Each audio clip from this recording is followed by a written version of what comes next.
Bom dia a todos e obrigado por aguardarem. Sejam muito bem-vindos à videoconferência de divulgação dos resultados do terceiro trimestre de 2024 do Açaí Atacadista.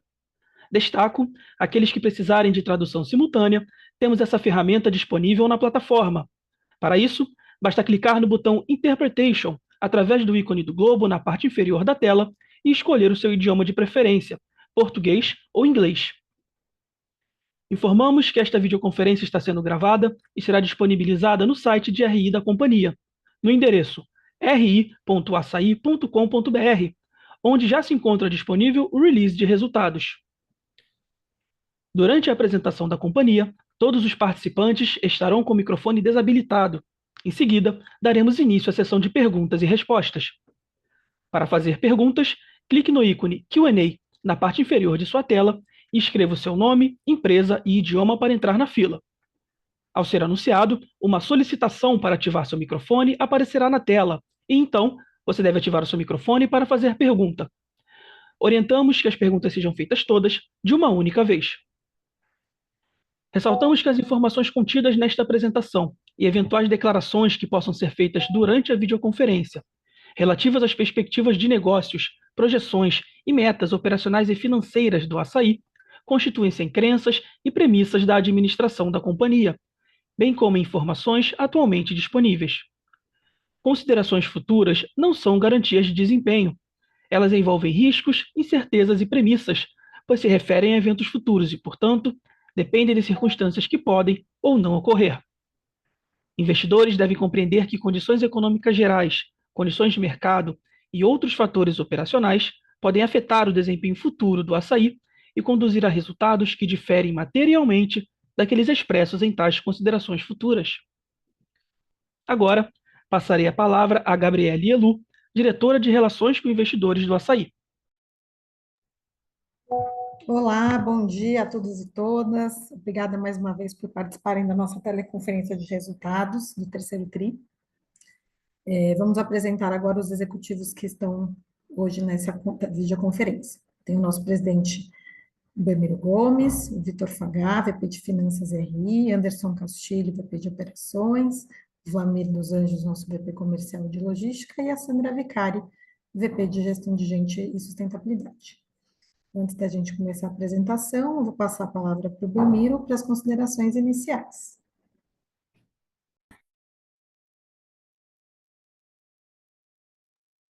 Desculpa que eu estava no mudo. Bom dia, Gabi.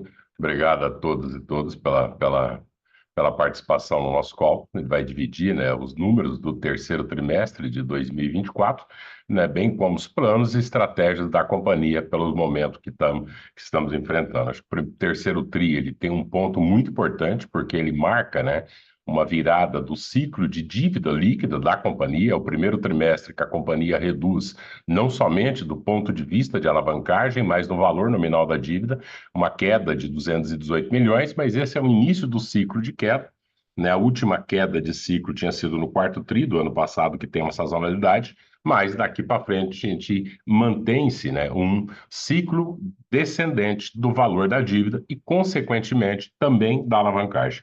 Queria agradecer a todo o time do Açaí pelo trabalho, pelos números que nós vamos apresentar aqui dentro do terceiro trimestre, né, e dividir as medidas, né, para enfrentar um cenário, né, o cenário de juros mais elevado que nós estamos vivenciando nesse momento. Né? Então, como eu disse anteriormente, né, a gente tem uma redução na dívida de 218 milhões. No dia 17 de outubro, vocês devem ter visto que nós soltamos um fato relevante, revisando a projeção de investimentos da companhia para 2025. O objetivo é tomar medidas equilibradas para enfrentar um cenário de juro mais alto, dada a alavancagem da companhia, mas também manter as taxas de crescimento, a crescimento total, principalmente da companhia, dado, né, ainda que não estamos presentes em cidades ou praças muito importantes, e pelos números que nós vamos apresentar mais para frente, a capacidade de geração de caixa, manutenção de margem, estabilidade de despesa da companhia e principalmente do modelo de negócio do Açaí, continua com aceitação e assertividade muito forte nas praças onde nós estamos entrando. Vocês veem na apresentação a foto de uma loja ainda aqui dentro da Grande São Paulo, na região de Guarulhos, uma região extremamente importante, loja de pimentas, uma região de Guarulhos de mais de 400 mil habitantes, que ainda é a primeira loja do Açaí. Com isso, né, nós chegamos a 21 inaugurações nos últimos 12 meses, uma adição de mais de 8% na nossa área de venda e 4 novas lojas foram entregues agora nesse terceiro trimestre. Né, nós devemos entregar as 15 lojas para 2024, iremos ultrapassar a marca de 300 unidades, né, 300 lojas em funcionamento agora no mês de dezembro, né, com a companhia que cresceu com 38 anos e que todo esse crescimento sempre foi sustentado pela geração de caixa próprio. Né, o Assaí, né, ao longo da trajetória, desde 2011, é uma companhia que nunca recebeu investimento, sempre conseguiu, com a sua própria geração de caixa, sustentar o crescimento, projetos e os investimentos que nós fizemos. Falando do terceiro trimestre, né, o faturamento ultrapassa a marca de 20 bilhões de reais, é uma adição de 1 bilhão 714 em relação ao terceiro tri do ano passado, crescimento em base total de 9,3% e bate uma marca de 77,5 milhões de tickets, uma adição importante aí de 1 milhão e 700 mil tickets em relação ao terceiro trimestre, né, do ano passado. Né, lembrando um pouco do nosso modelo de negócio, né, que nós somos uma companhia não puramente de varejo, 60% da nossa venda é feita para o consumidor final e 40% é feita para o público pessoa jurídica, que esse público se divide no que nós chamamos entre revendedores, utilizadores, né, e o pessoal de food service, aonde o food service e o utilizador é um público mais recorrente, mas o público revendedor é um público muito mais voltado para preço, principalmente para prazo. Então, obviamente, as nossas dinâmicas de mercado pode afetar mais esse público em relação aos outros públicos, né? Esse é um dos motivos do mesmo as lojas no trimestre, ele tem um avanço em 2,6, dado uma menor performance, especialmente em cima do público revendedor, que é um público movido por preço e movido por prazo, conforme eu vou destacar um pouco mais lá na frente, né? O EBITDA, né, pré-IFRS, né, e no caso do Assaí, ele tem uma evolução acima da venda, ele passa a marca de 1 bilhão de reais, no nosso caso, 100% do EBITDA, na visão pré-IFRS, como vocês têm acompanhado, ele é caixa, ou seja, é geração de caixa, e a margem EBITDA, no pós-IFRS, ela aterriza em 7,3 em 1,4 bilhões de reais. Né? Tem um destaque também aí para o Lair, né? Nós vimos esse ano que nós tivemos um impacto, né, com as perdas do crédito, das mudanças tributárias da subvenção, que afetou a linha do imposto de renda e, consequentemente, o lucro líquido. Por isso, a gente tem trazido, o Vitor vai destacar um pouco mais à frente, a questão também do Lair como medidor da performance operacional da companhia e capacidade de geração de caixa da companhia. Se quiser avançar para a próxima página. Aqui nós trouxemos, né, dentro do terceiro trimestre, como que está a evolução de parte das lojas, né, as primeiras que agora, que estão fazendo ainda 2 anos, as primeiras lojas convertidas do projeto, que foi, acho que o maior projeto, com certeza, que o Assaí já fez, que foi a compra dos hipermercados do Extra. Essas lojas atingiram agora no terceiro trimestre 27,3 milhões de faturamento e chegam numa margem EBITDA pré totalmente, né, em linha com a margem da companhia de 5,4. Essas lojas são mais bem localizadas, elas colocam pressão na linha do EBITDA após dado um valor maior de aluguel, até pela localização dela, mas elas seguem projetos, né, e são lojas determinantes. Ainda, obviamente, elas estão em curva de maturação, alguns serviços mesmo, nós não conseguimos iniciar elas. Já com os serviços, ainda tem loja 2022 que está sofrendo implantação ainda de serviço, um avanço também na questão das galerias, e essas lojas elas são vitais até para novos projetos da companhia, do ponto de vista de novas categorias, de novos serviços, de exploração de outros tipos, né, de atividades que nós vamos destacar um pouco mais depois dentro do Investor Day, que nós vamos fazer na próxima semana. Pode avançar para a próxima página. A gente traz uma evolução também do lucro bruto da companhia, né? Companhia, né, como todos nós sabemos, ela passou por um ciclo, né, está num ciclo muito forte de crescimento. Nos últimos 5 anos, nós tivemos um CAGR de crescimento de LB de 21,5 ano sobre ano. Dentro dessa geografia de 5 anos, nós estamos falando do período anterior à pandemia, os impactos que nós tivemos na pandemia do Covid-19, a compra das lojas do Extra, a entrada das lojas dos hipermercados, né, o período de inflação, o período de deflação, né, nesse ano agora, no ano de 2024, nós tivemos uma série de impactos com aumento de alíquotas de ICMS, né, em vários estados do Brasil, e a margem bruta ela fica muito, muito estável. mesmo, né, com 117 lojas abertas em 3 anos, nós ainda estamos com praticamente 40% desse parque de lojas com menos de 36 meses. Sim, mais de 50% das lojas receberam serviços, né, pelo menos, né, 3 serviços que já estão disponíveis, mais a estratégia comercial, negociação, atuação do time comercial, proposta de valor, faz com que a gente salte de 1,1 bilhão de LB lá em 2019 para mais de 3 bilhões de reais agora obtido no terceiro trimestre de 2024. Pode avançar para a próxima página.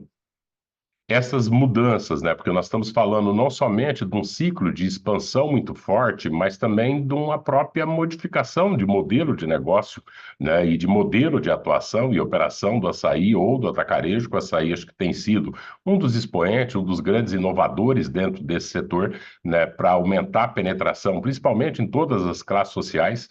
Né, um modelo que ele é muito democrático, né, acho que talvez seja um dos modelos único no mundo, porque ele atende os consumidores de todas as classes sociais hoje no Brasil, né, na visão do perímetro Nielsen do mercado, o canal hoje tem mais de 50% de abastecimento nos domicílios brasileiros. O açaí, que é um atacarejo, se tornou a marca mais conhecida do varejo físico e digital no Brasil. Né, estamos presentes hoje em mais de um de cada praticamente 4 a 3 domicílios e meio no Brasil, né, com um fluxo de mais de 40 milhões de pessoas passando nas nossas lojas por mês. E, obviamente, que toda essa evolução não teria sido, toda essa conquista de cliente ou de marca não teria sido feito com o modelo anteriormente que nós operávamos. Então, nós trouxemos um pouco nesse slide o quanto que a despesa, quando a gente neta, principalmente a questão do aluguel, que aí as lojas centrais, obviamente, você tem um custo do mercado imobiliário que é mais elevado, é um fator muito mais imobiliário, né, mas sem ele também nós não conseguiríamos ter lojas, né,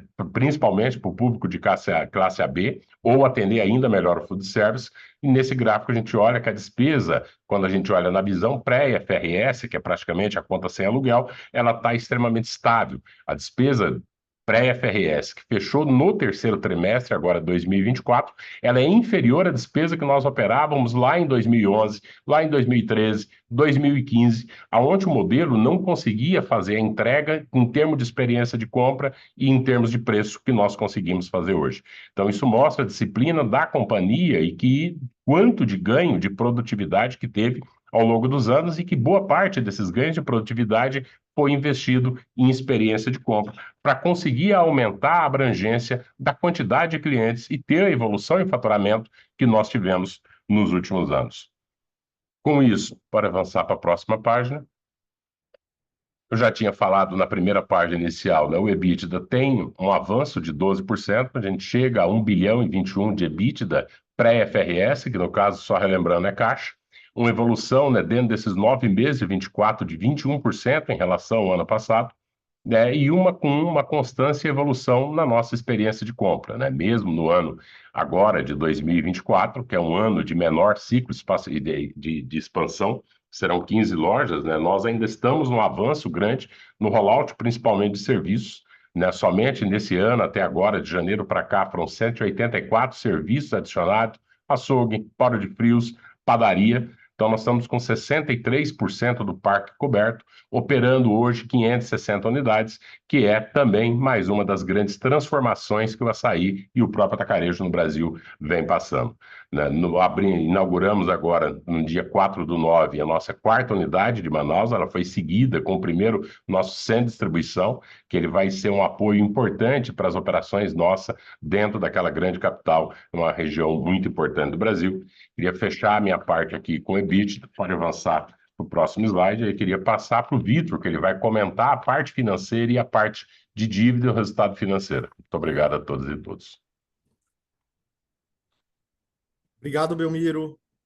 Bom dia, pessoal. Vamos falar então, como o Belmiro acabou de comentar, um pouquinho mais de detalhes sobre o resultado financeiro, endividamento, alavancagem e lucro, né? Então, aqui a gente consegue ver nessa página uma melhora importante aqui no resultado financeiro, tanto em termos nominais, quanto como um percentual da venda líquida, né? Passando de 3,0% da venda líquida no ano passado para 2,6% agora. E essa melhora no resultado financeiro está associado, né, a maior rentabilidade de caixa, como a gente apresentou para vocês no release. O nosso caixa médio aplicado cresceu, e a gente vai entrar um pouquinho mais em detalhe à frente. Há uma redução também na antecipação de recebíveis. E, por fim, né,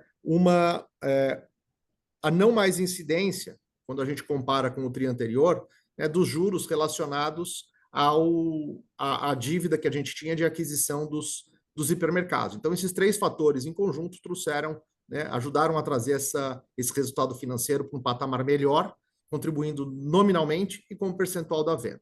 A consequência disso é a evolução bastante forte aqui do LAIR, né? O Belmiro comentou no início da apresentação, a gente cresceu 83% o LAIR, né? Uma combinação direta aí da evolução do EBITDA, com toda a melhora operacional, dessa melhora do resultado financeiro também. Então, o lucro antes do imposto de renda passa de 142 milhões para 260 milhões aí na comparação deste último trimestre contra o mesmo período do ano passado.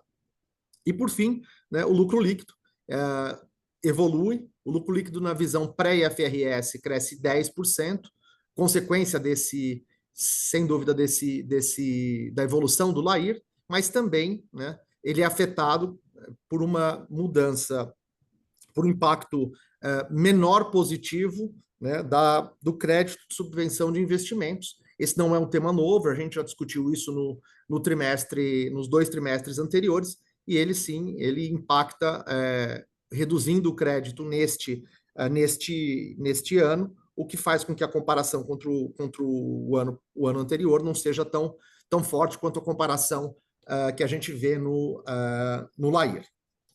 Passando para a próxima página, a gente traz aqui uma comparação de 2 anos, né? E aqui é importante a gente destacar, né, que os fortes investimentos que foram feitos, como a gente já descreveu aqui, nessa transformação desses hipermercados, o que deu um impulso enorme para o açaí nos últimos 2 anos, esse forte ciclo de investimento foi praticamente todo financiado com geração de caixa próprio, né? 90% desses investimentos foram financiados com a geração de caixa própria. Quando a gente olha, né, a geração operacional de caixa nesse período foi de 7,7 bilhões de reais. A gente vê aqui no canto esquerdo do slide, né? E a gente vê que o investimento nesse período de 8,5 bilhões. Então, é muito importante, como o Belmiro já salientou, o açaí é um forte gerador de caixa e conseguiu suportar esse ciclo, né, bastante forte de investimentos e de crescimento, colocando o açaí na posição de destaque que o açaí tem hoje dentro do mercado de varejo alimentar, gerando caixa, né, e financiando seu próprio crescimento. Quando a gente passa, então, para o próximo slide, é importante a gente olhar para a desalavancagem da companhia. A desalavancagem é um foco hoje na companhia e será um foco em 2025, como a gente já antecipou nas últimas apresentações de resultado e principalmente no fato relevante que a gente soltou recentemente. E aqui, né, acho que vale um destaque. Primeiro, da evolução da dívida líquida sobre EBITDA, né, do indicador de alavancagem do terceiro TRI, onde a gente atingiu o patamar de 3,52 vezes. É uma redução de 0,13 vezes EBITDA, né, de forma sequencial, isso é, comparando com o trimestre anterior, e é uma redução de quase uma vez EBITDA, 0,93 vezes EBITDA, quando a gente compara com o final do terceiro TRI do ano passado. Então, é um processo forte de desalavancagem, e a gente vai continuar com esse processo. A gente espera chegar ao final de 2024 com esse indicador abaixo de 3,2 vezes EBITDA. Acho que mais um ponto importante, né? Esse indicador, ele é a composição da evolução do EBITDA e redução do endividamento. E a gente teve, neste trimestre, né, uma redução da dívida líquida, tanto quando a gente compara com o final do terceiro TRI do ano passado, ou seja, exclui qualquer efeito de sazonalidade, mas também quando a gente compara com o TRI anterior, né? Então, uma evolução nominal da dívida. E o que a gente espera, né, olhando para 2025, é a continuidade dessa desalavancagem. A gente espera estar ao final de 2025 ao redor de 2,6 vezes dívida líquida e EBITDA, e tão importante quanto isso é a composição dele. A gente vê que a desalavancagem ao longo de 2024 tem acontecido muito mais por uma evolução do EBITDA, né, do que por uma redução da dívida nominal. e a gente espera, sim, a continuidade da redução da dívida nominal até o final de 2024, mas principalmente em 2025, a desalavancagem vai acontecer de uma forma mais equilibrada entre a evolução do EBITDA e a redução da dívida nominal. Passando para o próximo, importante também a gente destacar, e aqui a gente está, né, aprimorando a nossa abertura dos resultados e dos indicadores financeiros para que vocês possam ter cada vez mais um melhor entendimento da companhia. Aqui a gente traz as disponibilidades de caixa. Acho que nesse ponto, né, a gente fechou a disponibilidade em praticamente 5,9 bilhões, ou seja, é uma disponibilidade de 16% maior do que a gente tinha ao final do terceiro trimestre do ano passado, mas tão importante quanto isso é a quebra disso, é o breakdown dessa disponibilidade, né, onde a gente tem um volume de recebíveis não descontados muito maior, praticamente 3 vezes maior, né, a gente fechou o trimestre aí com 1,86 bilhões de reais não descontados, frente a pouco mais, quase 700 milhões no mesmo período do ano passado, né? E o recebível descontado muito menor como contrapartida. Então, né, a gente vê aqui uma disponibilidade maior e também um volume maior de recebíveis não descontados. E, por outro lado, um aumento do caixa médio aplicado. E esse aumento vem acontecendo gradualmente, trimestre a trimestre. Então, nós tivemos aí, no trimestre anterior, 835 milhões de caixa médio aplicado e agora superando 1,3 bilhões de caixa médio aplicado no trimestre. E esse caixa também evolui bastante quando a gente compara com o terceiro tri do ano passado.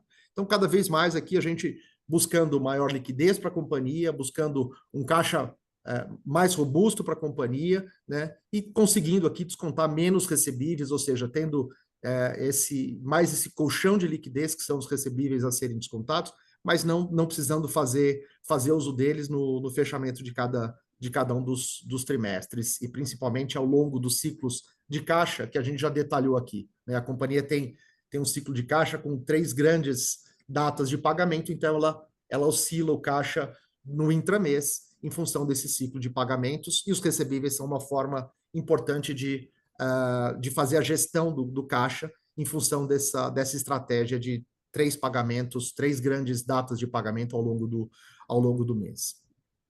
E por fim, pessoal, acho que é importante, né, destacar, né, além dessa redução da alavancagem, né, as iniciativas que a gente implementou aí nos últimos meses no que diz respeito ao liability management da companhia, né? Foram 3 importantes operações de dívida que a gente fez junto ao mercado, 2 emissões, as 2 mais importantes, as 2 emissões de debêntures, a primeira que a gente concluiu logo no finalzinho do segundo tri, e a segunda que a gente concluiu no início do mês de outubro, né? Essas operações permitiram com que a gente tivesse, primeiro, né, uma evolução importante aqui do perfil da dívida em 2 dimensões relevantes. Primeiro, reduzindo o custo, né, dado que a gente tinha um custo médio ao final do primeiro tri de CDI mais 1,49 da nossa dívida. Essas 2 principais emissões aqui saíram ao custo de CDI mais 1,25, né? Tiveram um cupom de CDI mais 1,25 contra o cupom médio de CDI mais 1,49 anterior. E aí a gente chega, então, ao final desse processo, e já considerando, né, o pré-pagamento que estava associado a essa segunda emissão de debêntures, o pré-pagamento de títulos que venciam essencialmente em 2025, mas um pouquinho também em 2026, como eu já vou detalhar aqui no gráfico. Então, a gente chega aí no patamar de CDI mais 1,40 como custo médio da nossa dívida em outubro de 2024. E, além disso, uma evolução, né, do prazo médio. O prazo médio, que era de 32 meses, passa a 41 meses. E agora eu detalho aqui um pouquinho dos vencimentos que acontecem nos próximos anos. A gente pode notar aqui claramente, né, que os vencimentos os vencimentos aqui para 2025 e 2026 tiveram uma redução, né, no agregado de quase 3 bilhões, 2,1 mais 2,9 bilhões, né, passando para 2028 e 2029. Então, né, essa mudança aqui, esse alongamento do perfil e essa redução dos vencimentos nos próximos 2 anos, a gente vai ver esses vencimentos aparecendo em 2028 e 2029, portanto, né, esse alongamento do prazo. e deixando principalmente, né, esse fluxo de pagamento muito mais constante, né, ao longo dos próximos anos aqui, trazendo, obviamente, mais segurança e mais estabilidade para o nosso fluxo de caixa. Bom, era isso que a gente queria dividir dos aspectos financeiros. Eu vou passar agora para Sandra falar sobre as evoluções que a gente teve nas dimensões de sustentabilidade. Sandra, está com você. Obrigada, Victor. Bom dia a todos e a todas. Falando um pouco aqui sobre os nossos avanços, então, em sustentabilidade, eu queria destacar que neste trimestre a gente teve alinhado aí com a nossa estratégia, que também é baseada em 3 frentes de atuação. Nós tivemos a publicação da política de bem-estar animal, que estabelece aí diretrizes e recomendações para os nossos fornecedores de produtos de origem animal.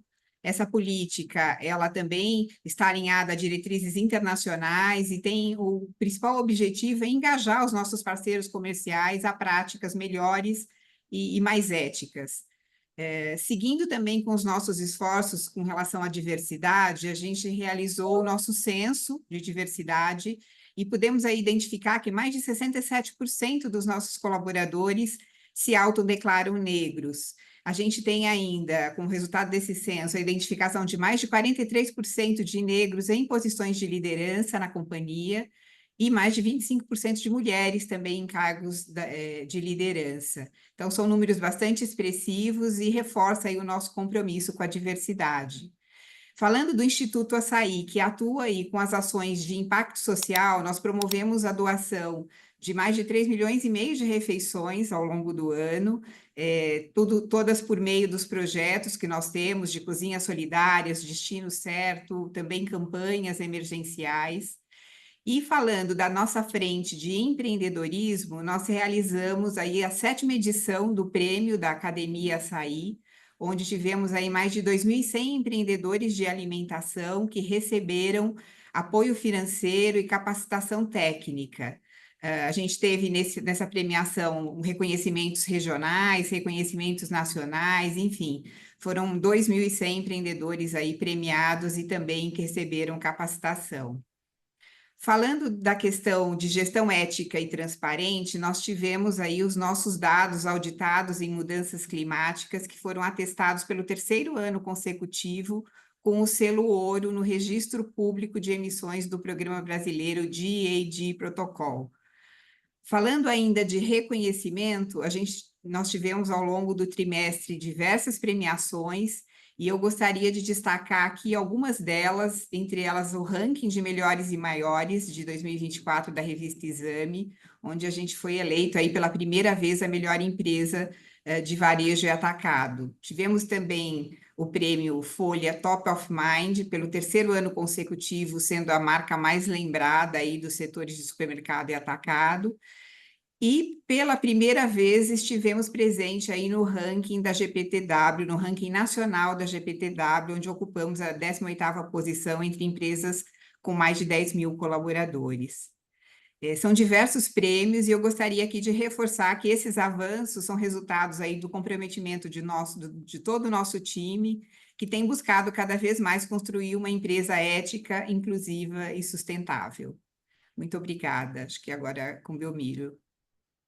Você pode voltar um slide, né, que a gente tem, né, acho que vocês têm acompanhado, né, a transformação, né, do próprio atacarejo, do próprio açaí, acho que o movimento que a gente se orgulha de ter sido a companhia, um dos protagonistas, né, e, sinceramente, né, a gente falasse alguns anos atrás, com a companhia operando com despesa pré de 9, com despesa totais na casa de 10, seria um dia eleito pela Exame a melhor companhia de varejo ou segmento de varejo, ou seria a marca mais lembrada do país, né, ou como Top of Mind, né, e mais lembrada no setor de supermercado e atacado, seria algo quase que inimaginável para quem nos acompanha a trajetória, né, do formato do açaí há muito tempo. Então é uma conquista que sim, nos enche muito de orgulho e que ela, na realidade, é a base, se o cliente principalmente, né, se traduz nos mais de 500 milhões de pessoas que passam pelas nossas lojas, consequentemente isso, né? Demore mais, demore menos, vai se traduzir em resultado, vai se traduzir cada vez mais em mais geração de caixa e redução da dívida, que é um tema que tem, obviamente, preocupado a todos. Aí pode avançar para o próximo slide, mas não queria deixar de destacar, né, que isso, para quem está envolvido dentro do nosso setor, dentro do nosso trabalho, né, acho que é um ponto de orgulho muito grande, né, ter chego nessa transformação toda que foi feita. Voltando do tema, né? Acho que dando um pouco de perspectiva dentro do que a gente pode ir para frente, né? O Vitor destacou bastante, eu também já tinha destacado a questão do início do ciclo, né? É um movimento, né, de queda da desalavancagem, até porque a curva de juros, né, não se comportou, o juro e a expectativa que nós temos, conforme era a estimativa, acho que não só nossa, mas do mercado inteiro, seja quando foi feita a aquisição do Extra, e obviamente as medidas, tanto o conselho de administração da companhia e a administração dessa companhia estão muito juntos, muito alinhados do ponto de vista de nós termos esse foco para aqui para frente, para reduzir o nível de alavancagem que já se mostrou nesse trimestre, né, e reforçando o guidance que nós já demos para o final de 2025, né, de 2 vezes 0,6, né, a companhia obviamente também não reduziu totalmente a expansão, né, há praças muito importantes, há projetos extremamente importantes para a companhia de evolução, né, do modelo de negócio, mas é um trabalho conjunto. Então, o que nós estamos trabalhando? Priorizando geração de caixa, especialmente para poder manter esse foco na desalavancagem. As lojas que vêm para 2025, nós temos projeto ainda para esse final de ano e projetos muito importantes, né? O ciclo de uma loja orgânica, ele é um ciclo lento, como a gente já destacou, então foi por bem postergar isso para poder dar esse foco para fazer frente à alta de juros. Temos uma evolução também de estratégia dentro do Fígito, a evolução do app, que ele se mostrou muito agora na campanha de aniversário do Açaí, né? E há uma série de outras parcerias que nós temos feito com o Last Mile, assim como uma série de novos projetos que a companhia deve implementar daqui para frente, tendo como base, né, a maior fortaleza que nós temos, a marca mais lembrada do Brasil, a empresa mais presente em qualquer setor do domicílio do brasileiro e um fluxo de praticamente 500 milhões de pessoas que passam pelas nossas lojas por ano, o que nos cria uma fortaleza e nos abre uma série de oportunidades, né, daqui para frente. Acho que da minha parte seria isso. Volto para a Gabi para abrir para perguntas e respostas. Obrigado. Obrigada, Belmiro. Podemos iniciar o Q&A. Agora começaremos a sessão de perguntas e respostas. Lembrando que para fazer perguntas, vocês devem clicar no ícone Q&A na parte inferior da tela e escrever o seu nome, empresa e idioma para entrar na fila. Ao ser anunciado, uma solicitação para ativar seu microfone aparecerá na tela. E então, você deve ativar o seu microfone para fazer perguntas. Solicitamos, por gentileza, que as perguntas sejam feitas todas de uma única vez. Dando início, a nossa primeira pergunta vem do Joseph Giordano, de JP Morgan. Joseph, habilitaremos seu áudio para que você possa prosseguir. Pode prosseguir, por favor. Olá, bom dia a todos, bom dia Belmiro, Vitor, Gabi, obrigado por pegarem minha pergunta. Eu queria explorar 3 pontos rápidos aqui. Acho que o primeiro deles, talvez o ponto mais tópico, é como é que vocês estão vendo a evolução dessa inflação de alimentos. Eu tive algumas categorias com preços em ascendência, então eu queria entender de vocês como é que vocês estão vendo isso e como, né, talvez aqui a gente tenha algum efeito de substituição nesse contexto. O segundo ponto, ele vai um pouco na questão da expansão, né, dessas 10 lojas para o ano que vem, o que já está contratado de fato, né, para esse talvez estaria para a gente ter algum upside aqui, pensando em até mudança de estratégia com Build to Suit, ou coisa do tipo. E por último, a gente teve um ganhozinho de margem esse trio. Eu queria entender o que vocês estão enxergando aqui, talvez, né, de ganho de margem para o próximo ano, aí tentando quebrar um pouco entre o que seria alavancagem operacional por maturação desse portfólio relativamente novo e o segundo por eficiência. Muitíssimo obrigado. Obrigado, Joseph. Respondendo, são 3 temas bem abrangentes. Inflação, né? Aí no sequencial, nós ainda vimos, né, acho que um movimento no sequencial de deflação em julho e agosto. Setembro já um primeiro sinal de inflação e outubro, de fato, tem sim um índice, né? Algumas categorias já registrando aumento de preço. Então, sim, já se trabalha no cenário de uma inflação alimentar, né? Obviamente, a gente também tem um cenário de demanda ainda por parte do consumidor ainda pressionado, né? Mas tem um cenário, sim, de inflação que em outubro mesmo ele já se mostrou, foi visível, né, em algumas categorias, em performance, tem um movimento inflacionário. Obviamente, né, temos aí uma influência de câmbio, né, dependendo do patamar que ele fica, mesmo os eventos climáticos que nós tivemos, né, com a grande questão lá da seca, né, períodos atrás, ele se reflete em algumas categorias de produto. Então, é esperado um movimento inflacionário, sim, para o quarto TRI, superior ao que nós vimos no terceiro trimestre.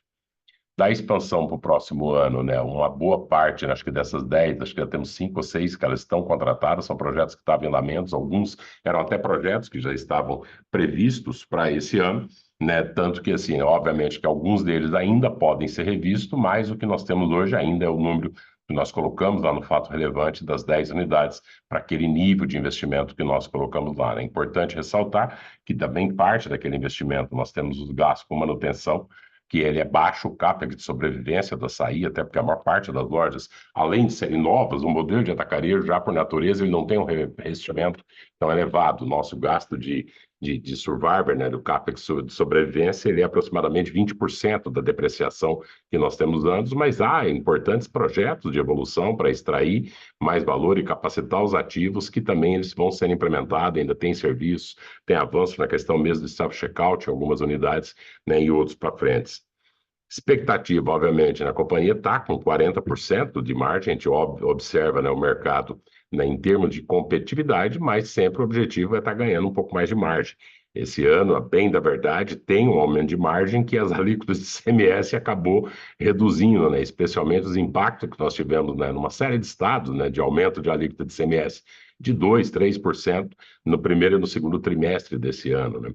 Então, se não fosse isso, estaria aí aproximadamente 0,30, já 0,40 a mais, né? Não temos, obviamente, não dá para saber o que vem do ponto de vista tributário, do ponto de vista de mercado de competição, mas pela base, pela progressão, é esperado, sim, um aumento de margem, né, para 2025, dado que, na nossa visão, pelo menos para 2024, obviamente, né, todo mundo tem que dar cautela, né? Achamos que a parte do trade-down e tudo, pior já passou, digamos assim, né? Que daqui para frente o consumidor ele consiga retomar.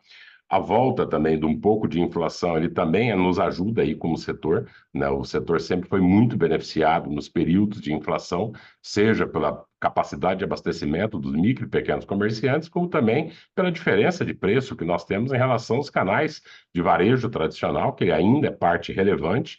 Quando nós olhamos, né, quando aqueles 50% que fala do canal alimentar, é uma visão da Nielsen, que ela não pega o mercado alimentar como um todo brasileiro, né? Como você olha fora para o que seria para o mercado total, ainda tem espaço de avanço, né, para dentro do nosso setor. Espero ter respondido as tuas perguntas, Joseph.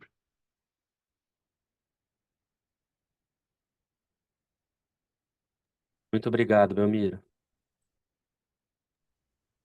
Continuando, a próxima pergunta vem do João Soares, Citi. João, habilitaremos seu áudio para que você possa prosseguir. Pode prosseguir, por favor, João. Obrigado, bom dia pessoal. Seguindo essa lógica aqui, Belmiro, eu queria entender um pouco assim, como é que está a competitividade do açaí hoje versus mais atacarejos, né? A gente está vendo a companhia ganhar bastante margem, acho que tem sido um ponto bastante positivo, mas em termos de crescimento, enfim, a gente vê um cenário ainda competitivo bastante, obviamente, desafiador, aqui teve muita abertura nos últimos anos, né? Então, eu queria entender aqui como é que está a competitividade do açaí, entrando um pouco num ponto mais abrangente aqui, você mesmo falou, né? O modelo de negócio está mudando, né? Você tem que se adaptar, tem que ter uma loja diferente, com serviço, etc. Queria entender hoje como é que está o positioning, né? Como é que você entra dentro desse contexto? O que que você quer, o que que você acha que o açaí tem que se posicionar, Belmiro? Obrigado. Não vejo se eu entendi a tua pergunta. Do ponto de vista de competitividade, não sei o que eu falei, né, na primeira página, acho que é importante que o modelo de atacarejo, né, às vezes todo mundo olha como um grande modelo de varejo, chegou em tantos por cento dos lares, mas ele é um modelo, né, principalmente o nosso e de outros concorrentes, que tem 40% da sua venda feita para o público pessoa jurídica, que tem dinâmicas muito diferentes de dinâmicas do consumidor final. Nós temos, por exemplo, o público de food service. Então, nós temos uma gama de clientes que nós consideramos clientes que são recorrentes, que é o consumidor final, food service e boa parte do público utilizador. Nesse, o açaí ele mantém sempre um patamar de competitividade muito forte, né? Só olhar que talvez o melhor indicador seja quando você olha a venda por metro quadrado ou a venda por loja. Se nós não estivéssemos competitivo, obviamente, né? Muitas vezes não é só preço, existe também localização de loja, outros fatores, força de marca, mas se mantém a competitividade. E existe um público, que é o público revendedor, que é um público muito voltado para preço e prazo, né? Dado a pressão também do custo de capital que ele tem no Brasil. Esse público ele é um público não muito fiel, que ele compra em vários atacarejos, compra por oportunidade, né? E que você, quando a gente olha para esse público, sinceramente, às vezes você não segue uma dinâmica, muitas vezes totalmente igual do mercado, porque também, se num período esse cliente está comprando e outro concorrente, ele não vai deixar de comprar para sair. Então, ou seja, né, por isso que quando a gente olha no número final de base total, de venda por loja, nós estamos olhando uma combinação praticamente de como se fosse dois negócios que precisam ser analisados de forma separada, né? A estratégia da companhia nesse terceiro trimestre foi não queimar caixa. Se você olha, né, nós não queimamos caixa, muito pelo contrário, geramos, né, ainda caixa para amortizar a dívida. Vai falar, mas isso foi feito à custa de perder competitividade? Não, o público recorrente de forma alguma. Por mais que, obviamente, algumas dinâmicas de vendas de volume para o público revendedor ou estratégias voltadas para preço e prazo, nós decidimos não seguir, mesmo que isso tivesse um impacto do ponto de vista do mesmas lojas, mas aí quando nós olhamos nosso mesmas lojas para esse público, estamos bem, estamos competitivos. Não sei se era essa a questão que eu consegui te endereçar, João. Não, é isso, Belmiro. E aproveitando só um ponto rápido aqui em relação ao cenário de inflação de alimentos, como é que você está vendo o PJ? O PJ já está voltando a comprar, já está voltando a se estocar?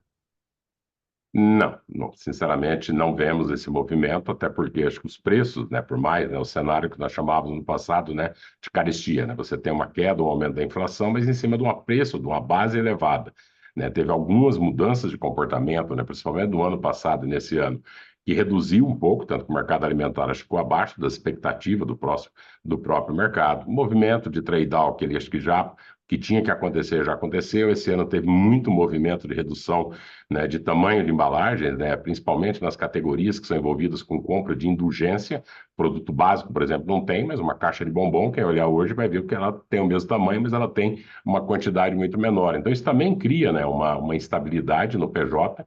Questão do patamar de juros elevado e a pressão em capital de giro também cria, né, uma preocupação para ele, tanto que nesse momento agora prazo, às vezes ele passa a ser até mais importante do que preço, né, em alguns momentos para esse público vendedor, a gente não vê pelo menos um movimento de estocagem, a não ser que tivesse uma sinalização de uma alta maior do que está sendo agora, né? E se a gente lembra, né, se a gente voltar, né, para a curva de 23 e 24, pode ver que teve períodos que todo mundo foi surpreendido até com deflação, quando não era para acontecer. Se esperava uma queda da inflação, mas teve meses com deflação. Isso cria, né, uma cautela também dentro do público revendedor, que seria o público que poderia fazer estocagem. O público de food service, ele compra, como nós chamamos aqui, né, para ter uma ideia, food service, ele tem uma recorrência de mais de 11 vezes no mês. Então, normalmente, são muitos produtos perecíveis, que ele não tem capacidade de estocagem ou fazer estocagem desse produto, porque ele tem o risco do shelf life, né, em termos desse estoque. Então, pelo menos, não temos visto, não, João.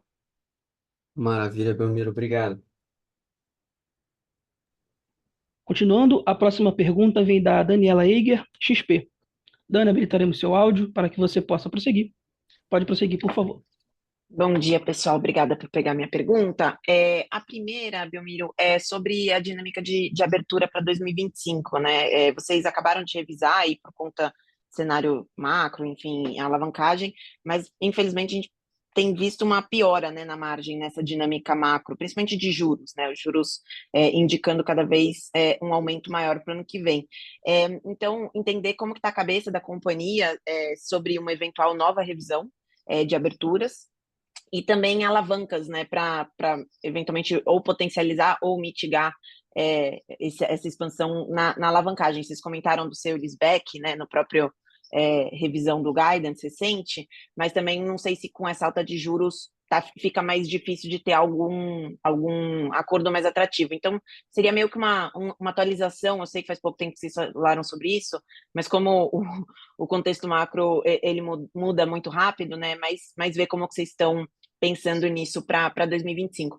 E aí a minha segunda é em relação a volume, né? Vocês comentam que os tickets estão subindo 6%, me parece que mais por novos clientes do que volume por cliente, mas só entender um pouquinho como que que vocês têm visto esse movimento para frente, até à medida que a campanha do aniversário vai se maturando um pouco mais.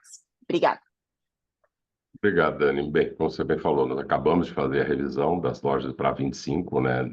A curva de juros, obviamente, tem piorado, né? Todo mundo, aí não precisamos entrar nos detalhes sobre ela, né? Mas, pelo menos, o que nós temos agora é um trabalho que é entre a administração, design de administração e o conselho da companhia, né? Mas acho que é importante olhar, né, do ponto de vista, né, com essa redução e a geração de caixa que a companhia tem, mesmo a expectativa que nós temos no próximo ano, a gente entra numa curva de desalavancagem, né, da redução, né, foi uma queda de quase um EBITDA do ano para cá.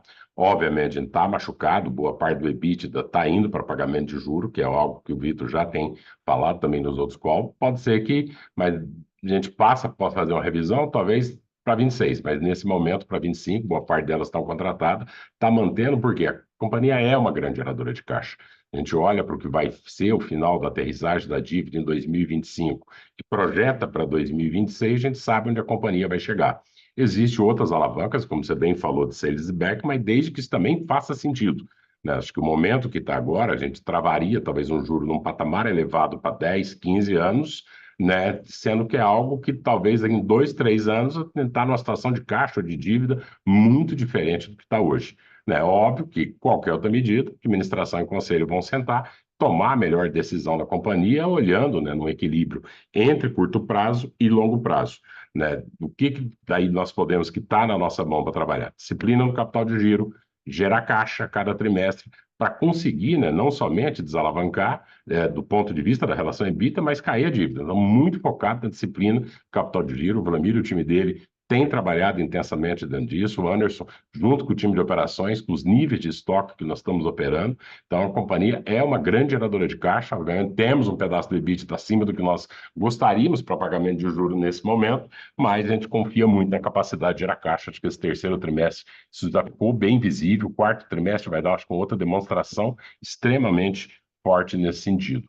Né, volumes, acho que aí até voltando um pouco do que eu respondi, né, pro João, volume, a gente perdeu para o público revendedor, mas no público consumidor final, você de fato tem razão, você tem um ganho de tickets, você percebe uma estabilidade, uma diminuição praticamente no trade-down, acho que muito do trade-down que tinha para ocorrer, ocorreu, mas as categorias de indulgência que nós chamamos, né, alguns produtos que foram impactados por redução de tamanho de embalagem, essas, de fato, se o cliente comprava 4 pacotes de biscoito de 200 gramas, 4 de 180, 4 de 160, 4 de 120 e 4 de 100 gramas. Então, né, acho que foi uma forma também das indústrias de conseguir manter a penetração pós o período inflacionário, mas pelo que nós observamos também, né, nos últimos meses, essa tendência também acho que já chegou no patamar que deveria estar. Então, acho que por mais que a curva de juros, lá, que nós também esperávamos que o pior já passou, do ponto de vista de consumo, olhando para o nível de atividade econômica, o número de desemprego, a gente não espera, mesmo com esse novo ciclo de alta, uma nova redução no poder de compra da população, né? Não veio o aumento que nós esperávamos, você mesmo acompanhou as expectativas que nós tínhamos para 23 e 24, mas também uma nova queda não é algo que, pelo menos, a gente olha, né, para o consumidor e imagina que isso possa ocorrer, né? Excelente, obrigada pela resposta. A próxima pergunta vem do Eric Huang, Santander. Eric, habilitaremos seu áudio para que você possa prosseguir. Pode prosseguir, por favor. Bom dia, pessoal. Obrigado aí por pegar a nossa pergunta.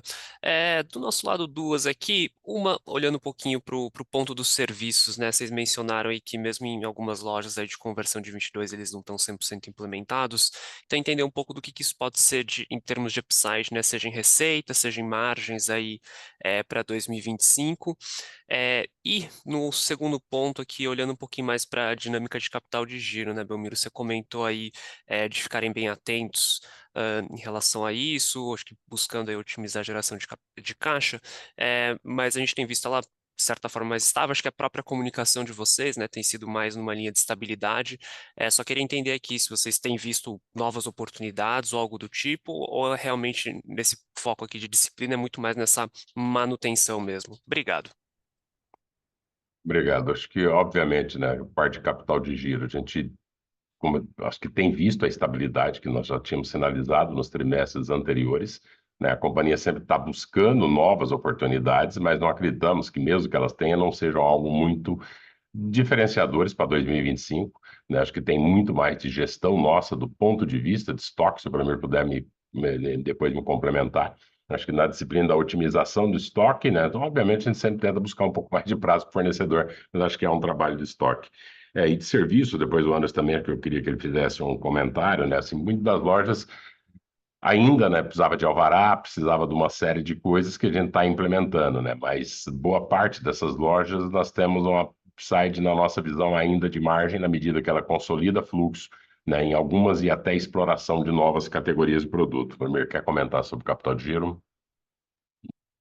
Comento sim, obrigado, Belmiro. Bom dia a todos e a todas. Acho que para complementar a questão, acho que nos últimos trimestres eu falei bastante sobre a disciplina que nós temos com capital de giro, e isso vai ser mantido. O que a gente tem, às vezes, algum tipo de sazonalidade, como agora, final do terceiro tri, começo do quarto tri, onde a gente se estoca um pouco mais, dado o Black Friday, formação de estoque de itens sazonais, mas a gente equilibra isso na ponta de dezembro e a gente faz esses movimentos. Eu acho que a gente teve, num passado que não tão distante, uma volatilidade no capital de giro, mais dado ao nosso ritmo de expansão e esse crescimento com as 117 lojas, mas daqui para frente, até num ritmo de expansão mais lento, como já foi comentado pelo Belmiro, a gente deve manter um capital de giro bastante equilibrado. Obviamente, a gente sempre está negociando prazos maiores e melhores, até para suportar também boa parte da nossa operação não é abastecida por centrais de distribuição, e aí a gente necessita de um pouco mais de estoque nessas praças, mas sempre encontrando um equilíbrio entre sazonalidade, venda, formação de estoque de novas lojas, mas manter essa disciplina que a gente já tem mostrado aí nos últimos anos. Espero ter respondido a sua pergunta, Eric. Vai lá, Anderson. Obrigado, Belmiro. Eric, mais uma vez aí. Na realidade, assim, olhando para os novos serviços, a gente ainda tem muita rampa ainda. Só para se ter uma ideia, a gente colocou em basicamente mais de 90 lojas aí. Foram mais de 180 serviços, Eric. Então, estamos em linha ainda. São lojas que ainda têm muita oportunidade, tem rampa de crescimento. São projetos lojas que começaram há 1 mês, 2 meses, que estão trabalhando ainda a evolução desses projetos dentro de casa. A gente inicia, para se ter uma ideia, ainda dentro desse mês eu tenho praticamente mais de 40 serviços entrando em loja. Trabalho que vem com evolução, que vem ganhando corpo em cada loja que a gente vem abrindo, traz consequentemente para o nosso cliente novos clientes, a gente vem trazendo, agregando muito mais, e a gente vira o ano, principalmente no início de janeiro, agregando dentro desse projeto, né? A gente vê, principalmente dentro desse primeiro semestre, oportunidade de colocar em muitas outras lojas ainda, está bem mapeado, é um projeto que vem tendo um resultado muito positivo, é um projeto ainda pela quantidade que a gente colocou até agora, um projeto novo, tem uma evolução significativa, ele vem crescendo ano após ano, está em início ainda, tem muita maturação dentro dele, então, assim, tem muita oportunidade para a gente continuar trabalhando. É um aprendizado, a gente vem evoluindo, vem crescendo com ele, a gente vê ainda categorias que a gente pode evoluir, então, acho que, assim, dentro do serviço, a gente vem trabalhando a evolução desse segmento. Não sei se eu pude te deixar claro, mas acho que, assim, de maneira geral, vem sendo muito positivo e a gente vem crescendo aí ano após ano. Não, perfeito, ficou bem claro aqui. Obrigado. Obrigado, Eric. A próxima pergunta vem do Luiz Felipe Guanais, BTG Pactual. Luiz, habilitaremos seu áudio para que você possa prosseguir. Pode prosseguir, por favor. Bom dia, Gabi, Belmiro, Vitor. Uma pergunta aqui do meu lado, Belmiro, se você pudesse comentar um pouco sobre, primeiro, né, dispersão de performance, né, por região, né, ao longo do trimestre, né, como é que vocês viram isso? Se tem alguma região específica que tem se destacado em termos de performance? E aí uma segunda pergunta, né, se você pudesse comentar um pouquinho de canibalização, principalmente das lojas, né, convertidas, né, vocês, né, reportaram o número, né, de vendas, né, da loja convertida em relação às lojas legado. Obrigado.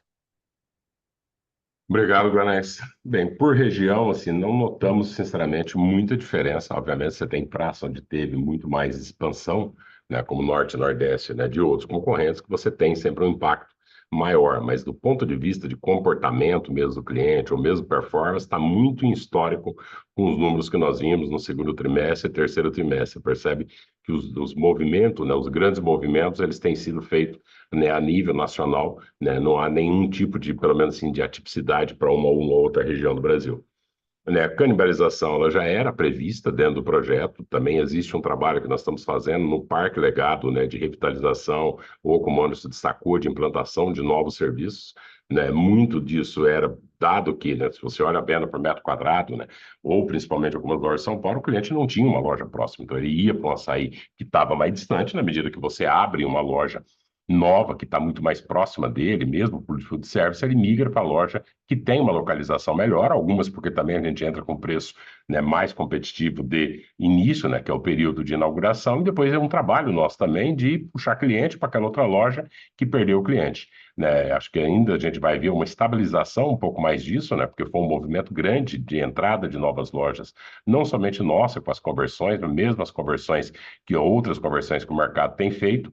Né, isso fez com que você tenha, né, sempre que o Cash and Carry ele cresceu convertendo muito cliente, principalmente o consumidor final, né, em relação à abertura de loja. Você tem um período agora, nesses 2 anos, que talvez o número de lojas ultrapassou a velocidade de conversão, mas é uma conversão que ela continua ocorrendo. Né, então isso deve ter uma visão, acho que mais estabilizada a partir de 2025, quando essas lojas completam, vão começar a completar, né, um ciclo de 3 anos, que para uma loja física de alimentos, né, parece muito tempo, que aconteceu há muito tempo extra, mas assim, algumas estão fazendo 2 anos, ainda, né, daqui para frente, né, seja esse ano e o ano que vem, e aí nós devemos ver isso um pouco mais estabilizado a partir de 2025, né? Super obrigado, Belmiro. A próxima pergunta vem da Irma Gars, Goldman Sachs. Irma, habilitaremos seu áudio para que você possa prosseguir. Pode prosseguir, por favor. Olá, bom dia ou boa tarde, quase. Obrigada pela pergunta. Eu queria perguntar só rapidamente sobre a inclusão de novas categorias de produtos em algumas lojas, ou no mix de produto geral das lojas. Como isso tem avançado, sei que ainda estamos mais no início deste projeto, mas queria pensar juntos um pouco como isso deveria não só impactar as vendas, mas também a margem e quais aprendizados que vocês têm até agora. Obviamente, Irma, né, nós já destacamos, né, que dado pelo nosso fluxo, né, tudo que nós falamos, né, nós enxergamos sim uma série de oportunidades de melhoria de categorias existentes ou implantação de novas categorias, né. Dia 13 agora tem o Investor Day, na semana que vem a gente vai trazer, acho que alguns números lá bem interessantes que devem causar até surpresa para muitos dos que estiverem, né, ouvindo e estiverem acompanhando, né. Então não queria dar um spoiler um pouco aqui, vamos deixar um pouco para o Investor Day.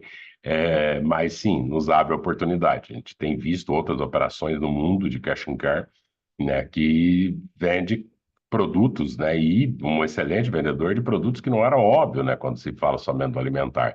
Né, muito do que eu falei, né, acho que antes, né, que seria quase que inimaginável, há não muito tempo atrás, que uma companhia de atacarejo no Brasil, né, pudesse ser a marca mais reconhecida, ou que pudesse ganhar um prêmio do exame com melhores e maiores. Então, isso nos abre, sim, uma série de oportunidades. Foram 2 anos, né? Como eu falei, as lojas são novas, tivemos que fazer ajuste até dos produtos que nós trabalhávamos, mas há uma série de pilotos em andamento e, sim, há uma oportunidade, na nossa visão, muito clara ainda e muito ampla de venda, não somente de serviços, mas também de novos produtos, olhando para o fluxo existente. Você percebe um cliente cada vez que ele está mais omnicanal. Né? O cliente ele tem muito menos resistência, né? Se o produto tiver um bom preço na sua momento de compra, seja na questão do próprio online, seja na questão de loja física, né? Isso é uma coisa vale para os dois lados. Então, acho que tem muita oportunidade, sim. Se puder estar com a gente no dia 13, acho que tem uns números bem interessantes que vale a pena acompanhar. Perfeito, estamos animados. Obrigada. Obrigado, irmão. A próxima pergunta vem do Rodrigo Gastim, Itaú BBA. Rodrigo, habilitaremos seu áudio para que você possa prosseguir. Pode prosseguir, por favor. Bom dia, pessoal. 2 perguntas aqui do meu lado. Primeiro, Belmiro, eu estava pensando aqui, só me ajuda a entender melhor como que vocês olham estrategicamente o trade-off entre margem bruta e venda, né? Porque, enfim, de fato, você teve um semi-store abaixo da inflação, mas teve 20 bips de crescimento de margem, né? Então, como vocês equacionam isso internamente, né? Porque, enfim, no limite, semi-store abaixo da inflação dificulta a sua diluição de despesa, mas por outro lado você não teve pressão de margem bruta, né? Como é que vocês pensam isso ao longo do tempo? Como é que vocês vão balizando e ponderando essa estratégia comercial, sempre pensando nesse trade-off? Essa é a primeira dúvida. E a segunda, talvez para o Fagá, queria entender como é que está a FIC, Fagá. Algum update estratégico exatamente que vocês estão pensando em fazer na financeira?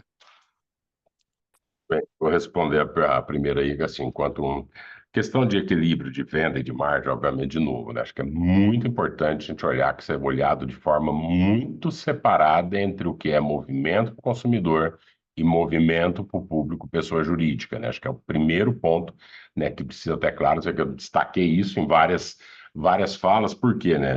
E agora não está, né? A gente viu alguns movimentos de mercado que a decisão não está só por margem e volume de venda. Margem, volume de venda e prazo.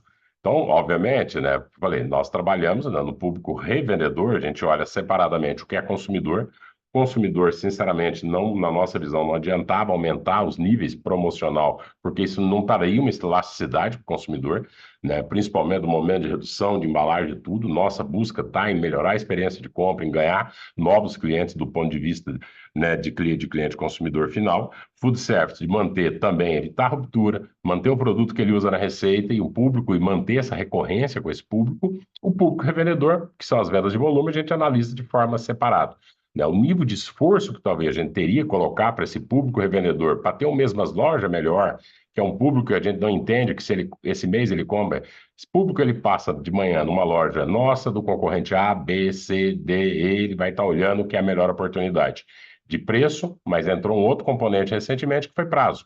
E aí o nível de esforço de prazo que nós teríamos que colocar ou de margem para um público que não é um público que vai ser fiel, quem oferecer a melhor proposta, a gente sempre soube disso, isso faz parte do modelo de negócio de atacarejo, que é aproximadamente aí 20% da venda. Então, muitas vezes, você vai ter o mesmo loja abaixo, mas se ela está concentrada nesse público e o nível de investimento, ou de margem, ou de prazo, ou de capital de giro que nós teríamos que fazer para manter em patamar adequado e que poderia até contaminar algum outro público, nós julgamos que não foi interessante, né? Então, por isso que a gente pode conviver com mesmas lojas muitas vezes menor, quando se olha a geografia total, desde que quando a gente olha para o público recorrente, a gente ainda esteja em linha com a inflação, pelo menos porque talvez o nível de esforço que nós colocaríamos em margem ou arriscar capital seria muito grande, isso não traria uma recorrência, isso não muda a decisão futura desse cliente, pessoa jurídica. Isso ocorre nos atacados de distribuição e ocorre em um pedaço, uma parcela da venda do atacarejo. Não sei se eu consegui ser claro nesse ponto, Gastinho. Super claro, Belmiro. Antes só de falar de FIC e Fagá, só deixa eu entender aqui um pouco melhor, Belmiro. Esse ponto de prazo ele é muito relevante. Vocês não acompanharam a política do atacadão de 3 vezes para todos os cartões, acho que isso ficou super claro. A minha dúvida é, vocês enxergam outros competidores acompanhando, eventualmente esses players regionais que ainda têm um modelo bom, um modelo rentável, um ROIC interessante, passando parte desse excesso de ROIC também para prazo? Isso é uma competição específica, de repente, do atacadão desse player, ou vocês veem outros competidores também migrando nesse tema do prazo que você mencionou? Não vemos, temos uma iniciativa pontual que teve aqui em São Paulo, mas de modo geral, né, e acho que ainda mais agora com essa nova curva de juro, né, com essa outra questão do custo financeiro, né, não é uma estratégia, obviamente, não tem como saber o movimento de mercado, mas aparentemente ninguém está com muita vontade, né, de seguir, né, você imagina, né, seria o mesmo que você parcelar comida de restaurante em 3 vezes, né, e pelo nível de capital de giro que você pode arriscar dentro disso, na medida que subir, sim, obviamente cada empresa tem sua decisão, tem a sua estratégia, mas a nossa estratégia nesse momento é não seguir, e pelo que a gente observou, a maior parte também do mercado de não seguir. Certo, perfeito, Belmiro, obrigado. Vamos falar então sobre a FIC. Especificamente, acho que a gente tem que separar aqui em duas discussões. Primeiro, como está a FIC, né? E a FIC hoje é uma boa operação para a gente, é uma operação que suporta os nossos clientes, pessoa física, né? Tem gerado bons dividendos, como vocês vêm acompanhando para a gente, e operacionalmente ela tem um atrito muito pequeno, né, com os nossos clientes. Ela tem um nível de serviço muito bom para os nossos clientes. Então, uma operação que funciona para os clientes pessoa física. É claro que a gente, né, junto com os outros parceiros que estão fazem parte da FIC, a gente busca alternativas adicionais aqui, né, e eventuais mudanças, e aprimoramentos desse modelo de negócio para que a gente possa atender ainda melhor os clientes os clientes pessoa física. Então, acho que isso é um pedaço aqui, né, dessa nossa análise. A outra parte da nossa análise é o desenvolvimento de produtos para pessoa jurídica, coisa que a FIC não tem, né? E para pessoa jurídica, o que a gente tem trabalhado é no desenvolvimento aqui de um projeto que possa prover alguns serviços, né, especialmente serviços, neste momento, especialmente serviços relacionados à subadquirência. E associado à subadquirência, trabalhar com um aumento de fidelidade desses nossos clientes, pessoa jurídica, e sim poder acompanhar também as informações dos dados desses clientes. Então, esse é um projeto que tá em andamento, a gente está desenvolvendo o modelo de negócio e a gente vai trazer mais evoluções para vocês assim que a gente tiver outros pontos de destaque, tá bom? Excelente, Fagá, super claro. Obrigado pela resposta. Obrigado. A próxima pergunta vem do Vinícius Strano, UBS. Vinícius, habilitaremos seu áudio para que você possa prosseguir. Pode prosseguir, por favor. Boa tarde, pessoal. Boa tarde, Belmiro, Vitor, Gabi. Vocês podem comentar como tem sido a dinâmica, olhando aqui margem bruta, loja legado, vis-à-vis loja convertida, e o que vocês enxergam de espaço de ramp-up de margem bruta mesmo, vindo aqui só do efeito de maturação das lojas do Extra ao longo de 2025?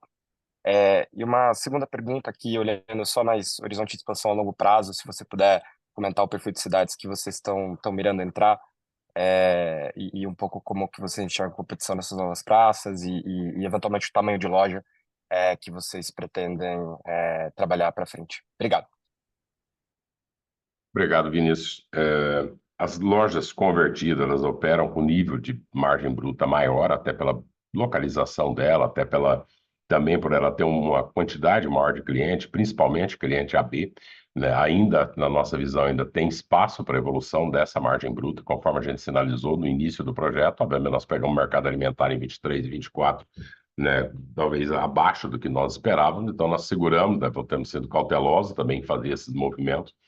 Né? Tem muito ajuste ainda de sortimento, de categorias que, na nossa visão, ela pode ser inclusa nessas lojas, como eu falei, né? De novo, deixando um gancho aí para o offsite, para o Investor Day da semana que vem, para o dia 13, que a gente vai conseguir, acho que dar um pouco mais de nível até de detalhe ou granularidade sobre isso, né? E essas lojas, como eu falei, elas são determinantes nessa nova evolução do cash and carry do atacarejo. Quem acompanha a trajetória há muitos anos viu o quanto que nós quebramos paradigma, o quanto que foi capaz de surpreender o mercado, né? Então, já tenho falado em algumas oportunidades, se alguém imaginar que o modelo está, né, no final dele ou no limite dele, vai estar muito enganado, né? Então, sim, tem espaço na nossa visão, até pela localização, pelo nível de cliente que está nela e pelo que nós conseguimos entregar hoje, mantendo as despesas, né, sob controle. Do ponto de vista de expansão, né, tem acho que dois grandes movimentos. O principal movimento é ocupar ainda cidades em estados, por incrível que pareça, importantes, estados que nós já estamos presentes, cuja nós não temos lojas do açaí. A primeira loja de São José do Rio Preto vai entrar agora esse ano, a segunda, que é um ponto principal em São José, onde era o Clube Palestra, que fica no centro de São José do Rio Preto, ela vai ser inaugurada em 2025, estamos com um projeto tentando colocar Angra, por exemplo, dos Reis, no Rio de Janeiro, que nós ainda não temos loja. Osasco, praticamente, aqui em São Paulo, nós só temos uma loja, praticamente, em Osasco, né, com a população que ali tem. Então, tem projetos ainda importantes. Boa parte deles são lojas. Obviamente, na medida que nós seguramos o land bank de projetos, são os projetos com melhor ROIC, que o break-even seja um break-even mais rápido possível, porque, obviamente, a gente tem essa rampa de desalavancar, são os melhores projetos da companhia, né? Tem lojas também menores que estão sendo avaliadas, no caso, por exemplo, do Rio de Janeiro, nós temos 2 projetos de lojas na casa de 3.000, 3.800 metros quadrados, então tem uma granularidade, né? Lembrando, né? Eu acho que de todos os players que tem no Brasil, o player que tem a maior diversidade de parque de lojas seguramente é o Açaí. Nós operamos lojas de 1.800 metros quadrados a 9.000 metros quadrados de área de venda. Então, essa capacidade dentro do parque nos dá expertise, e aí, porque quando eu falo de uma metragem dessa, não muda somente a metragem da loja, muda a logística, muda até o equipamento que nós abastecemos e expomos a mercadoria em loja, muda a carga de piso da loja, mas isso nos dá uma expertise para que também na expansão, se for uma cidade ou uma região que é uma loja necessária de 5.600 metros ou 6.300, ela vai ser feita. E se for também necessário, e nós entendemos que é uma loja de 2.800 ou 3.000 metros quadrados, como tem 2 projetos nesse sentido, também será feito. Acho que essa diversidade também nos capacita do ponto de vista de expansão futura, principalmente em praças centrais. Né? Mas, por incrível que pareça, a Zona Norte de São Paulo, com 2,5 milhões de habitantes, nós temos apenas 3 lojas apenas. Então, ainda, né, quando olha, né, tem muita ainda oportunidade. O mercado imobiliário ele tem suas dificuldades, ele continua. As metrópoles brasileiras são metrópoles muito adensadas, com valorização do mercado imobiliário, o tempo, a obtenção de licenças são elevados. Até por isso, esses são um dos grandes motivadores, né, dentro da evolução da aquisição do Extra, mas a expansão está muito centrada em regiões que o Assaí já atua com um break-even rápido e um ROIC dentro do que é o patamar que a companhia espera. Perfeito. Obrigado, Belmiro. A próxima pergunta vem do Gustavo Fratini, Bank of America. Gustavo, habilitaremos seu áudio para que você possa prosseguir. Pode prosseguir, por favor, Gustavo. Oi, Belmiro. Oi, Fagá. Tudo bem, pessoal? Obrigado pela pergunta. Eu queria só voltar um pouco no ponto da performance do B2B. Se você pudesse, talvez, dar um pouco mais de cor para a gente do quão diferente foi a performance de same-store sales para o público de B2B versus o B2C. E o quanto que esse B2B talvez esteja sendo impactado por essa oferta de crédito do seu competidor. E também outra curiosidade, sem querer antecipar qualquer coisa que você venha a falar no Investor Day, mas talvez alguma dessas novas categorias que você venha introduzir possa ser feito via marca própria ou isso ainda não está sendo considerado? Obrigado.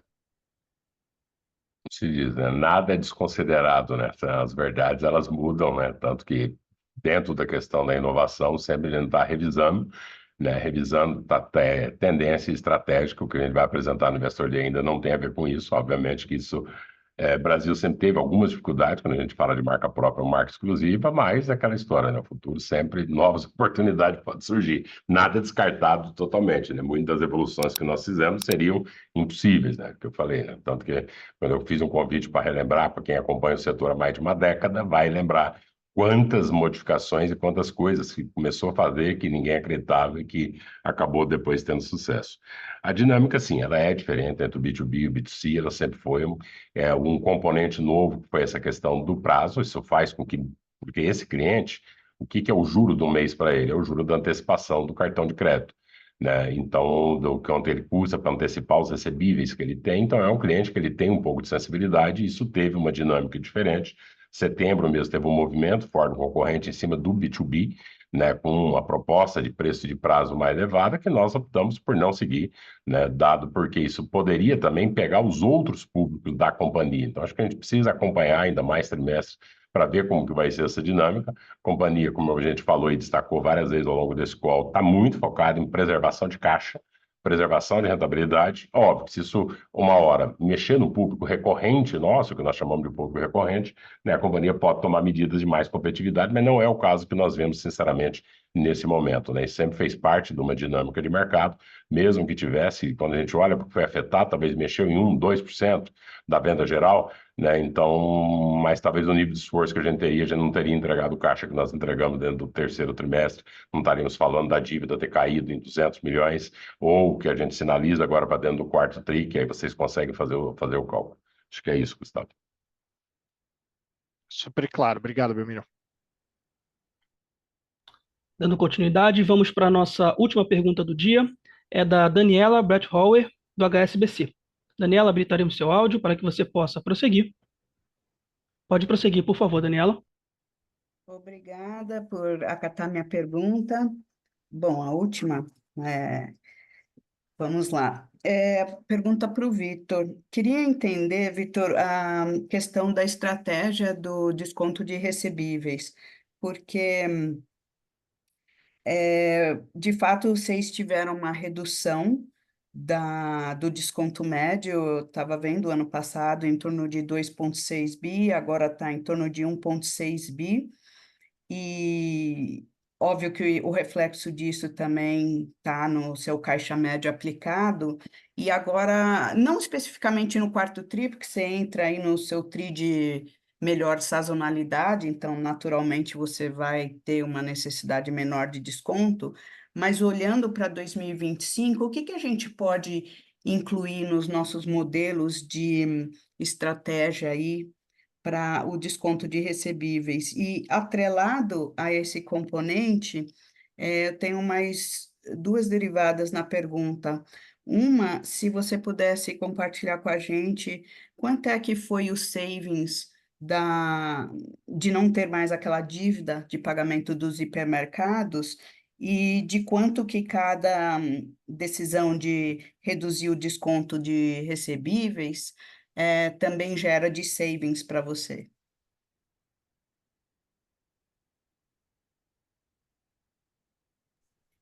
Oi, Daniela. Obrigado pela pergunta. Então, vamos lá. Olhando para desconto de recebíveis, a gente vai ver daqui para frente, né, gradativamente, porque a companhia está mais capitalizada e tem um colchão de liquidez maior, necessidades de desconto menores de recebíveis ao longo dos trimestres, né? Isso do ponto de vista relativo, porque, claro, a companhia crescendo, ela gera mais recebíveis, assumindo mesmo, né, condições similares de prazo de pagamento, tá? Então, a gente espera ter uma redução gradual do desconto de recebíveis de forma relativa por conta dessa estratégia da companhia de estar mais capitalizada e precisar de menos, recorrer menos a esses descontos de recebíveis de forma no intramês e no intratrimestre, tá bom? Então, esse é o primeiro ponto aqui. E lógico, né, que quando a gente vê uma desalavancagem e uma redução do endividamento ao longo do ano de 2025, como a gente já discutiu aqui, isso fica ainda mais evidente, né? Agora, essa estratégia a gente pode e deve ajustar à medida que a gente tenha, eventualmente, novas condições no mercado, especialmente no mercado de dívida, né? A gente aproveitou, como eu já comentei aqui, duas operações importantes esse ano, por conta também de um mercado de dívida favorável, e se a gente tiver mais oportunidades aí ao longo dos próximos trimestres, a gente vai usufruí-las, tá? Então, esse é o primeiro ponto. Com relação ao impacto dos hipermercados, né, do não pagamento do não reconhecimento de juros referente às dívidas dos hipermercados, eles têm um efeito líquido de aproximadamente 40 milhões, tá? No nosso resultado financeiro. Não, no nosso resultado financeiro do trimestre, tá? Ah, tá, trimestral. Uhum. Isso, desse trimestre, né? Isso foi similar ao trimestre anterior, porque a gente fez o pagamento da última parcela em janeiro de 2024, janeiro desse ano, tá? Então, esse é o resultado dessa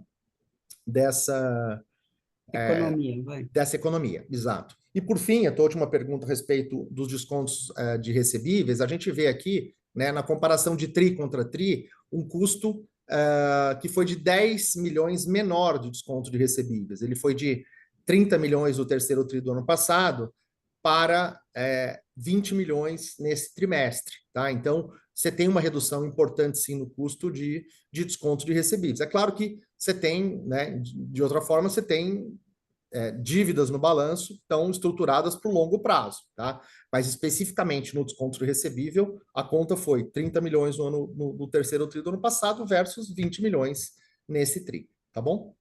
Então, tá bom, só para wrap up a explicação, para 2025 a gente vai ter dois tipos de economia na conta das despesas financeiras. Um, que você já não tem mais esse pagamento aí dos hipermercados, então vai ter essa economia, e também nessa sua estratégia de estar mais capitalizado e reduzir o desconto de recebíveis, você também naturalmente vai ter esses savings que eu estou entendendo que tem um custo, né, até maior do que o que você está conseguindo equacionar aí no seu perfil da dívida, é isso? Então, primeiro, sim, é isso, não tem mais essa despesa para 2025, e segundo, sim, a despesa de desconto de recebíveis, ela deve ser proporcionalmente menor, né? Mas sempre com o disclaimer, né, Daniela, de que a gente está aumentando venda, então gera mais recebível. Então, pode ser que em algum momento você tenha nominalmente um custo maior, mas, em termos proporcionais, a tendência é de redução desse custo de desconto recebível, tá bom? Tá super claro. Obrigada, pessoal. A sessão de perguntas e respostas está encerrada. E agora gostaríamos de passar a palavra para as considerações finais da companhia. Bem, acho que mais uma vez agradecer a todos que participaram, boas perguntas, as perguntas que interessaram, reforçar o convite para o nosso Investor Day no próximo dia 13 de novembro, né? E agradecer 77 milhões de clientes, os 85 mil colaboradores e o Conselho de Administração da companhia, que tem sido um apoio, né, relevante dentro do nosso trabalho, né, e do acompanhamento. Obrigado a todos, vamos para o quarto trimestre, que é o período mais importante do ano, é o período em termos de sazonalidade, como já foi destacado, né? Período que a companhia está focado, né? Esperamos ter dado a transparência cada vez maior das informações, dos desafios que a companhia tem, também das expectativas de ganho e melhoria que nós temos para o futuro. Muito obrigado a todos e todas. A videoconferência de resultados referentes ao terceiro trimestre de 2024 do Assaí está encerrada. O Departamento de Relações com Investidores está à disposição para responder as demais dúvidas e questões. Muito obrigado aos participantes e tenham todos um excelente dia.